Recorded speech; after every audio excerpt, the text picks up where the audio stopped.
Pessoal, tudo bem? Hoje, finalmente, a gente vai concluir o nosso ciclo de estudos do Evangelho segundo o Espiritismo. Vamos falar mais especificamente da prece para um obsidiado. Isso está no capítulo 28, né, o último capítulo do livro, das preces espíritas. E antes da gente começar, eu queria dizer que esse tema ele é muito profundo e a gente não vai conseguir desenvolver em 10, 15 minutos aqui de bate-papo. Essa é a primeira questão. A segunda questão é que vejo que hoje o assunto, quando é a obsessão, é um dos mais complexos dentro da doutrina espírita e dentro da rotina das casas, né, dos centros espíritas. Então, eu queria fazer um pedido, né, queria fazer que é o que? A gente vai conversar um pouquinho sobre o tema. Eu não vou ler essas preces e não recomendo que essas preces sejam realizadas fora das casas espíritas e por pessoas que não estão preparadas para lidar com o assunto, com o tema.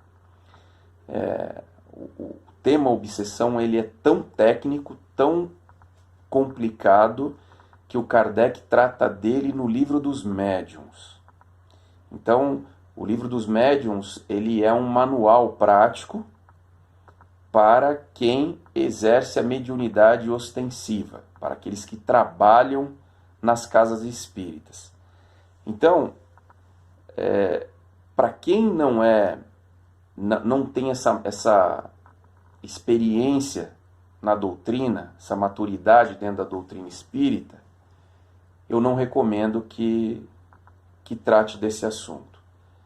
Se você sente que tem esse problema, conhece alguém que tenha esse problema ou sinais de uma obsessão, converse com alguém de algum centro, o nosso, ou que a pessoa vai, enfim, e essa pessoa ela tem que ser encaminhada por um tratamento, tá bom? A obsessão, ela é um assunto muito comum e normal dentro do planeta que a gente vive. O Kardec ele trata a obsessão como uma prova, uma expiação, ou seja, algo que condiz com a situação, o estágio que o planeta Terra se encontra. Então, a gente não tem que tratar e enxergar isso como um tabu, como algo pejorativo e negativo. É algo complexo, mas não é algo que foge à normalidade. A obsessão, o que é? Do que nós estamos falando? É simplesmente a ação contínua, intermitente de um espírito mau, vamos dizer assim, sobre um indivíduo. Aí tem uma questão bacana da gente ter em mente. A obsessão ela não ocorre somente entre um desencarnado e um encarnado. Pode ocorrer entre desencarnados, entre desencarnado e encarnado, entre encarnados e encarnados, e encarnados e desencarnados. Ou seja, qualquer influência que um espírito pode exercer sobre outro, e se for uma influência com caráter negativo e contínuo, é considerado uma obsessão, falando em sentido lato. E a obsessão, ela tem graus de intensidade. Ela pode ser uma obsessão simples, em que simplesmente um espírito zombeteiro, brincalhão, exerce uma influência sobre a questão moral do indivíduo. Né? Pode ser uma fascinação, que é quando a influência do espírito é tão grande que o obsidiado, quem é o obsidiado? É o sujeito paciente dessa relação, ele fica cego pelo que o espírito obsessor fala e faz. Ele acha o espírito do obsessor o senhor da verdade, é o guru, é um mentor efetivamente dele. Só que é um mentor do mal, que o conduz de forma errônea em relação ao caminho correto que tem que ser seguido. E tem a obsessão mais grave, que é a subjugação, que é a possessão efetiva, que é quando o espírito ele exerce a influência total sobre o subsidiado, ou seja, como assim? Ele exerce influência sobre os pensamentos e muitas das vezes sobre a questão física. Tem obsessões em que o sujeito passivo, o obsidiado, ele fica doente, ele tem o corpo físico atingido. A obsessão, ela é algo que a libertação da obsessão, vamos dizer assim, ela depende muito mais ou somente do obsidiado do que de qualquer outra pessoa. Porque depende da forma dele pensar, de agir em relação às questões morais, às leis de Deus ou não.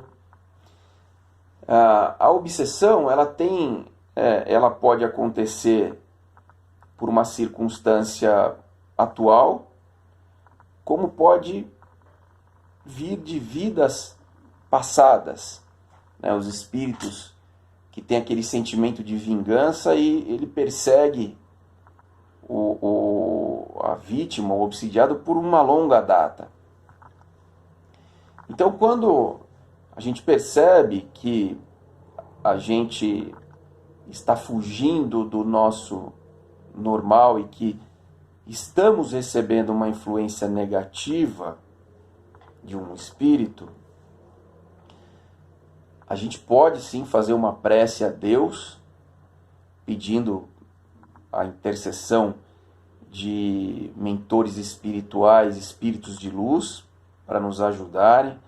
A gente pode recorrer a Jesus, a gente pode pedir perdão se eventualmente a gente cometeu uma falha com alguém, mas a gente deve evitar o autotratamento, ou tratamento em casa, receber passe de um amigo, ou dar passe em algum amigo, parente ou conhecido que a gente entende que está sofrendo de obsessão. Da mesma forma, fazer uma prece para essa pessoa. Por quê?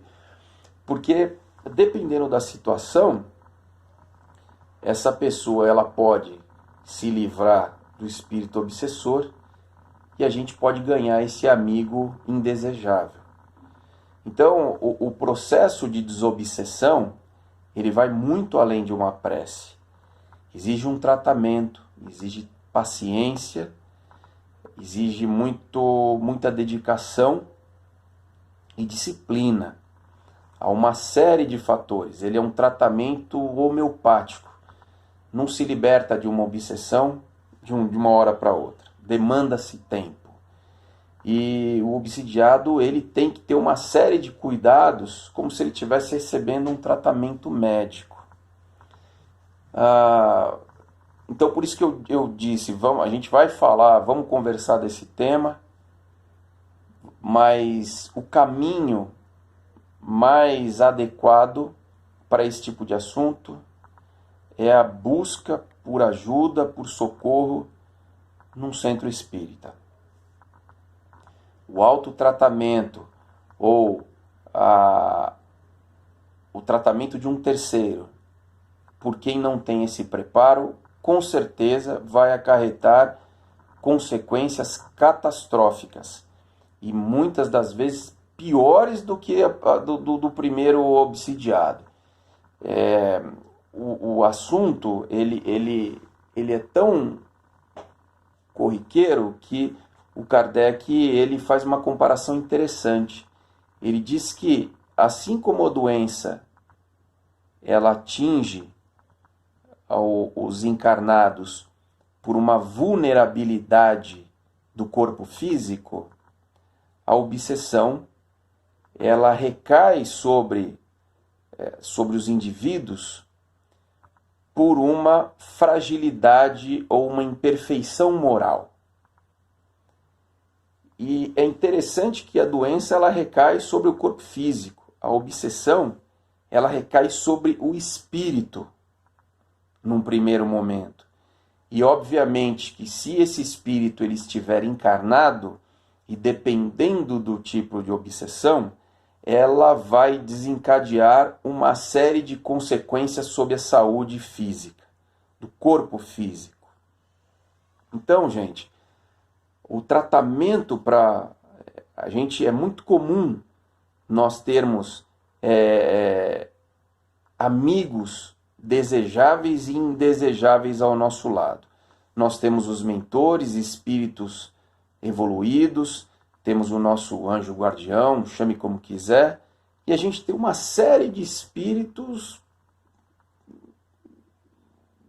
vamos dizer assim, do mal ao nosso lado. Espíritos que muitos não sabem que desencarnaram, outros são zombeteiros, outros são vingativos, outros são... Às vezes o mal que a gente chama não é aquele mal de prejudicar conscientemente por raiva de alguém, mas efetivamente um espírito desencarnado, apegado à família, que não consegue aceitar o seu desencarne, ele pode se tornar um obsessor de um integrante, de um ente querido. Então, o tratamento da obsessão, na verdade, ele tem que ser preventivo para todos nós. A gente tem que cuidar dos nossos pensamentos, dos nossos sentimentos e das nossas atitudes.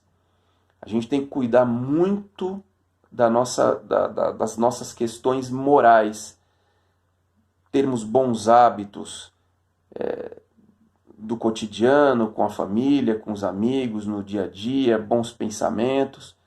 Por quê? É isso que afasta os maus espíritos. Espíritos maus, eles não se aproximam de pessoas que têm uma sintonia, uma vibração distinta da dele. Para pessoas equilibradas, que têm um pensamento elevado, vibrações muito positivas, elas dificilmente recebem a influência de espíritos maus. Eles até se aproximam, mas não conseguem influenciar. Tá? Então, pessoal, o que eu queria dizer para vocês é isso. A gente vai falar desse assunto outras vezes. Façamos as preces diárias de agradecimento a Deus. Tenhamos hábitos saudáveis do ponto de vista moral. E a caridade por uma pessoa que precisa desse tratamento, a gente pode vibrar por ela sim, mas vibrar de uma forma genérica, para que ela tenha alívio, para que ela receba boas influências. Mas o melhor de tudo é que a gente as conduza para um tratamento numa casa apropriada, tá bom? Gente, então, como eu disse, hoje a gente encerra esse ciclo de estudos do Evangelho, muito bacana, muito provavelmente a gente vai falar outras vezes, né? A gente volta a falar disso, mas a partir de amanhã inicia-se um novo ciclo, agora em relação ao livro dos Espíritos. Nós vamos estudar um assunto fascinante, né? Um livro fascinante que nos ensina aí as questões da filosofia espírita, e será inaugurado amanhã pelo nosso amigo, nosso irmão Eduardo. Ele vai falar de um tema bastante simples. O Edu vai falar de Deus. E o André, na quinta-feira, ele vai falar de elementos do universo. Então eu convido vocês para que vocês não deixem de assistir, nem amanhã e nem quinta, porque a cronologia o livro dos Espíritos, ele é muito cronológico, é um pouco diferente do Evangelho segundo o Espiritismo. Ele tem uma sequência de perguntas. O livro dos Espíritos, para quem não tem familiaridade, são perguntas e respostas. Então, se a gente se distancia ou perde o fio da meada, a gente precisa ler, porque senão a gente não vai entender as questões subsequentes. Tá bom? Fiquem com Deus e até a próxima. Valeu, gente.